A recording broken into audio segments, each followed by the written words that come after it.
प्रदेश के प्रतापगढ़ से एक हैरान कर देने वाली खबर सामने आई है। यहाँ पर 9th क्लास की एक स्टूडेंट ने आत्महत्या कर ली है, खुदकुशी कर ली है, खुद को फांसी लगा ली है। और इस गई हुई जान के पीछे जिम्मेदार कोई और नहीं बल्कि उसके स्कूल के टीचर्स और उसका खुद का स्कूल है। ये कैसे, इस पूरे मामले पर बात करेंगे उससे पहले हमारे कुछ सवाल है, पहले वो जान लेते हैं। क्या यही है हमारी नई शिक्षा नीति? क्या यही है वो समावेशी भारत? पैसे नहीं तो क्या पढ़ने का अधिकार नहीं? क्या सिस्टम की संवेदनाएं मर चुकी हैं? क्या शिक्षा भी पैसे वालों की जागीर बन गई है? अगला सवाल हमारा है कि कब तक शिक्षा के नाम पर ऐसे ही होती रहेगी लूट? क्यों प्राइवेट स्कूल बना शिक्षा का कारोबार? शिक्षा के सौदागरों पर एक्शन कब? यूपी सरकार और प्रशासन जवाब दो।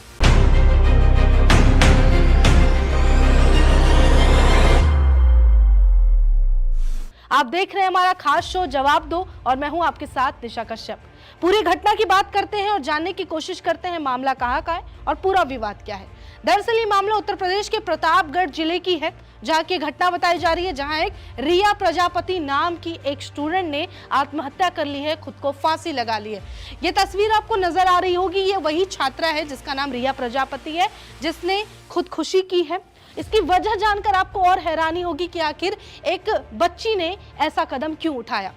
बता दें कि जब ये स्कूल जहां जाती थी वो रहने वाली गांव की पितईपुर गांव की है और वहीं पे एक स्कूल था। इसके पिता का नाम कमलेश प्रजापति है और ये लड़की की बहुत उम्र नहीं थी, केवल 16 साल की लड़की थी और 9th क्लास में पढ़ती थी। और जिस कॉलेज में ये पढ़ती थी 9th क्लास में, उसका नाम है कमला शरण यादव इंटर कॉलेज। यहीं पर यहाँ के टीचर्स और इस कॉलेज की वजह से इतनी ज्यादा प्रताड़ित हो चुकी थी कि इसे खुदकुशी जैसा कदम उठाना पड़ा। दरअसल केवल 800 रुपए की फीस बकाया होने के कारण इस स्कूल में इतना टॉर्चर किया गया, इतना इंसल्ट किया गया, मानसिक तौर पर इसे इतना पीड़ित किया गया है कि इसने ऐसा कठोर कदम उठाया कि अपनी जिंदगी ही खत्म कर ली है। ये यूपी के प्रतापगढ़ की खबर है, वहां का मामला है। बता दें कि जब पता चला टीचर्स को कि इसका 800 रुपया फी बकाया है, इसने स्कूल में पैसे जमा पूरे फी नहीं किए, तो उसके बाद क्या करते हैं, वो उसे परीक्षा देने से मना कर देते हैं। दरअसल 9th क्लास का इसके कॉलेज में एग्जाम चल रहा होता है और टीचर्स को पता चलता है कि इसने 800 रुपया भी नहीं दिए हैं, फी के तौर पर बचा हुआ है। उसके बाद वो परीक्षा हॉल में उसे एंट्री नहीं करने देते हैं और सबके सामने उसे बुरी तरह से अपमानित करते हैं और बहुत ही भला बुरा बोलते हैं उसको और उसके परिवार को। फिर क्या होता है, ये जो बेचारी 16 साल की 9th क्लास की रिया प्रजापति है, ये वहां स्कूल से रोते हुए अपना सामान उठाए सीधे घर पहुंच जाती है और रोते रोते घर में घुसती है तो माँ पूछती है क्या हुआ। रिया किसी को जवाब नहीं देती और सीधे अपने कमरे में चली जाती है। और कुछ समय बाद जब माँ कमरे के अंदर जाती है तो रिया फांसी के फंदे पर लटकी हुई मिलती है। और हैरानी की बात यह है कि जो तस्वीर आपको हम दिखा नहीं पा रहे हैं, ब्लर करना पड़ा, ये जो लाश की इसकी तस्वीर है इसके शव की, बता दें कि उसने स्कूल ड्रेस तक नहीं उतारा था। यानी कि वो मानसिक तौर पर इतना ज्यादा उसके साथ उत्पीड़न किया गया, वो इतनी परेशान हो गई थी, टॉर्चर हो चुकी थी मानसिक तौर पर कि आखिरकार उसने ड्रेस तक चेंज नहीं किया, किसी से बात करने की कोशिश नहीं की, एक बार बताया तक नहीं। और वो इतना आघात पहुंच चुका था वो पूरे घटना को लेकर, फी कम होने का इंसल्ट इतना ज्यादा चुभने लगा था कि उसने खुद को फांसी पर लटका लिया और आत्महत्या करके जान दे दी। अब बताते हैं कि जो माँ है वो कमरे में जब जाती है तो बेटी के शव को पंखे से लटका हुआ देखकर एक माँ पर क्या बीतेगी सोचिए। उसका कलेजा फट गया, वो रो रो कर, उस माँ का बुरा हाल है और ऐसी स्थिति में है कि माँ किसी से बात नहीं कर पा रही। उसके बाद फिर परिवार वालों को पता चलता है कि रिया ने खुदकुशी कर ली है, ऐसा मामला हो गया। माँ रोती बिलखती निकलती है कमरे से। उसके बाद उसके भाई और बहन को पता चलता है। सूचना मिलते ही मौके पर पुलिस पहुंच जाती है, जहां पता चलता है कि रिया ने खुदकुशी की है। उसके बाद शव को उतार कर और पोस्टमार्टम के लिए रिया के शव को भेजा जाता है। उसके बाद क्या होता है कि पुलिस में शिकायत दर्ज कराते हुए परिवार वाले प्रिंसिपल और 5 और लोगों के खिलाफ FIR दर्ज कराते हैं। पुलिस इनका मुकदमा दर्ज करती है, शिकायत लिखती है। माँ क्या बताती है, माँ पूनम देवी जो है रिया प्रजापति की माँ, वो कहती है कि मेरी बेटी 8:30 बजे सुबह स्कूल एग्जाम देने गई थी। उसके बाद जब वो स्कूल से लौटकर समय से पहले आ गई तो माँ ने उससे पूछा कि भाई इतनी जल्दी क्यों आ गई। कोई भी बच्ची पढ़ने गई है स्कूल या कोई भी स्टूडेंट अचानक से जल्दी से अगर घर आ जाए तो कोई भी माँ बाप जानना चाहेगा कि स्कूल में जल्दी छुट्टी हो गई, कोई कारण हो गया, तबीयत खराब हो गई।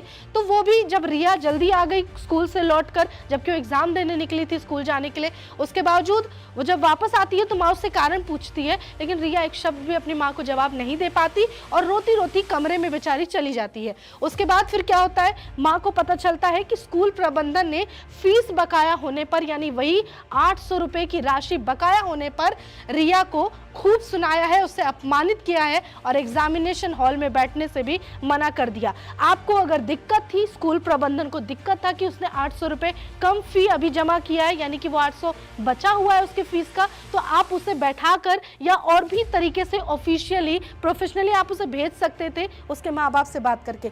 यहाँ तक कि आप ये तक कर सकते थे कि आप उसे एग्जाम हॉल में ना बैठने दें, एग्जाम उसका ना ले। लेकिन ये कहाँ का न्याय है कि आप एक स्टूडेंट को पूरे स्कूल के सामने, सबके सामने गंदे गंदे तरीके से बातें उससे करें, यहाँ तक कि उसे अपमानित करें, उसके परिवार या उसके आर्थिक स्थिति पर सवाल उठाएं, ये अधिकार कोई नहीं आपको देता। उसके बाद वो माँ कहती है कि सबके सामने मेरी बेटी को अपमानित किया गया। उसने स्कूल में, स्कूल प्रबंधन द्वारा कहा गया कि पहले फीस दो, उसके बाद तुम्हें पेपर देने देंगे, यानी एग्जाम देने देंगे। बताया चले कि किन लोगों पर आरोप लगाए। हमने बताया कि प्रिंसिपल समेत 5 और लोग पर आरोप लगाए, जिनमें विद्यालय प्रबंधक संतोष कुमार यादव, बड़े बाबू दीपक सरोज, उसके अलावा प्रधानाचार्य राजकुमार यादव, एक टीचर और एक चपरासी धनीराम जिनका नाम है। प्रधानाचार्य यानी प्रिंसिपल के अलावा ये और 5 लोग हैं जिन पर आरोप लगा है, जिनकी वजह से मानसिक पीड़ा से गुजरते हुए रिया ने खुदकुशी की है, ये उन लोगों का नाम है। अब बताते हैं कि पूरे मामला जब थाना पहुंचा उसके बाद सीओ ने मामले पर क्या कहा है। उन्होंने बताया कि हमारे पास परिवार रोता बिलखता आया कि हमारी 16 साल की बेटी जो 9th क्लास में पढ़ती है, रिया प्रजापति, उसने इस कारण से फांसी लगा ली, खुदकुशी कर ली। उसके बाद मामला दर्ज किया जाता है और सीओ बोलते हैं कि हम इस मामले पर जांच कर रहे हैं। उसके बाद फिर वो बताते हैं कि फीस ना जमा करने के कारण जो उनको पता चला है रीजन रिया के खुदकुशी करने की, तो वो कहा गया कि परीक्षा देने गई, उसे अपमानित किया गया क्योंकि उसने फी जमा नहीं किया था। उसके बाद सीओ बताते हैं कि स्कूल के स्टाफ से पूछताछ की जा रही है, टीचर से, स्टूडेंट से, कि आखिर पूरी घटना क्या हुई, कैसे हुई। उसके अलावा सीसीटीवी का डीवीआर, यहाँ तक कि फी रजिस्टर, ये सब कब्जे में लिया जा चुका है। और हैरानी की बात आपको जानकर ये होगी कि उस स्कूल में अधिकांश बच्चे, लगभग 50% फी जमा नहीं किए हुए हैं, यानी कि इकलौती इसमें रिया नहीं थी, और भी ऐसे कई लोग हैं। यहाँ तक कि मरने वाली रिया का बड़ा भाई जो है, उसका भी पेपर चल रहा था, वो पेपर दे रहा था एग्जामिनेशन हॉल में, उसका भी 1500 रुपए फी बाकी था, लेकिन मरा कौन? केवल और केवल रिया। तो उसके बाद सीओ कहते हैं कि जांच के बाद हम आगे की कार्रवाई करेंगे। लेकिन यहाँ हमारा सवाल वापस से वही आ गया है कि आखिर एक स्टूडेंट के फी ना देने पर आप इस हद तक कैसे गिर गए? क्योंकि जो जांच अब तक पाया गया उसमें तो ये देखा गया कि स्कूल के और भी 50% ऐसे बच्चे हैं जिनका फी अधूरा जमा है या फिर जमा ही नहीं है। यहाँ तक कि खुद रिया के बड़े भाई के 1500 रुपये फीस कॉलेज में नहीं जमा थे, उसके बावजूद वो एग्जाम दे रहा था। तो आपने रिया के साथ ऐसा क्यों किया, ऐसा बर्ताव क्यों किया, उसे अपमानित, उसे लज्जित महसूस क्यों कराया, उस सिर्फ 800 की वजह से? अब यहाँ सवाल सीधे सीधे शिक्षा विभाग पर उठता है और खास करके यूपी सरकार पर इसलिए उठता है, केवल यूपी सरकार नहीं बल्कि जितनी भी राज्य की बोर्ड है या फिर कोई भी सरकारी या प्राइवेट स्कूल है, आखिर सरकार या प्रशासन इतने सख्ती से कानून लागू क्यों नहीं करती उन स्कूलों के लिए भी जो सरकार द्वारा संचालित नहीं है, यानी कि प्राइवेट स्कूल। आज के समय में शिक्षा को धंधा बना दिया गया है, कारोबार बना दिया गया है। पैसे के लिए आप किसी की जिंदगी तक खत्म कर दे रहे हैं और पैसे की लोभ लालच में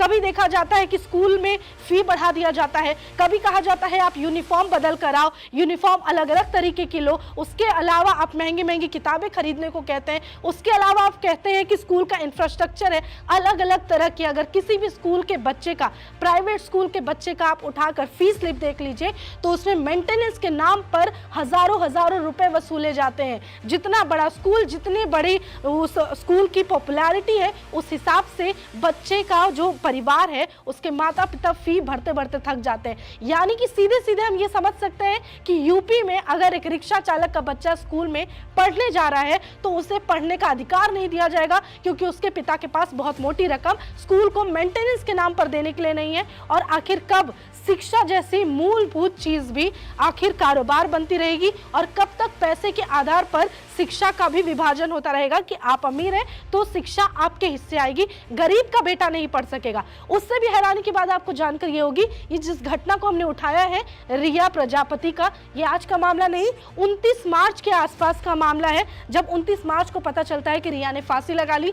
आज लगभग इस खबर को बताने तक 10 दिन हो चुके हैं, लेकिन अब तक उस कॉलेज पर या तो फिर वहां के प्रिंसिपल या फिर उन टीचर्स पर कोई सख्त एक्शन नहीं लिया गया। ना तो उनसे उनका सेवा छीना गया है और ना ही उनको कुछ कहा गया है कि आप पर एक्शन होगा, आप स्कूल में नहीं पढ़ा सकते। एक जान चली गई। ऐसे कई बच्चे हैं जो आए दिन फी नहीं दे पाने के कारण अपनी पढ़ाई छोड़कर बैठ जाते हैं। तो क्या ऐसे बनेगा हमारा भारत उज्जवल भारत? ऐसे बनेगा हमारा भारत विकसित भारत? यहाँ पर बात उस राज्य की कर रहे हैं जहां पर मुफ्त में हर चीज देने का दावा वहां के सरकार करती है। वहां पर सीएम योगी ये कहते हैं कि हर बच्चा आगे बढ़ेगा, उसे हर अधिकार मिलेगा, शिक्षा का भी। लेकिन अफसोस कि रिया जैसी एक बच्ची जो कल को भारत का भविष्य बन सकती थी, उत्तर प्रदेश के लिए उज्जवल भविष्य का निर्माण करने में अपना योगदान दे सकती थी, आज वो इस दुनिया में नहीं है। अब आपको सोचना होगा as a parent, as a family, as a student, as a guardian कि आपको क्या करना है, क्योंकि ये रिया आपके घर की भी हो सकती है।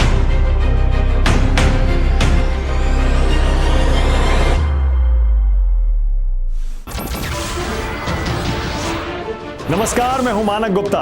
अगर आपको हमारा ये वीडियो पसंद आया हो तो इसे लाइक और शेयर जरूर करें, और हां, हमें सब्सक्राइब और फॉलो करना ना भूलें ताकि आप देश और दुनिया की कोई खबर मिस ना करें। तो जुड़े रहिए हमारे साथ और देखते रहिए न्यूज़ 24।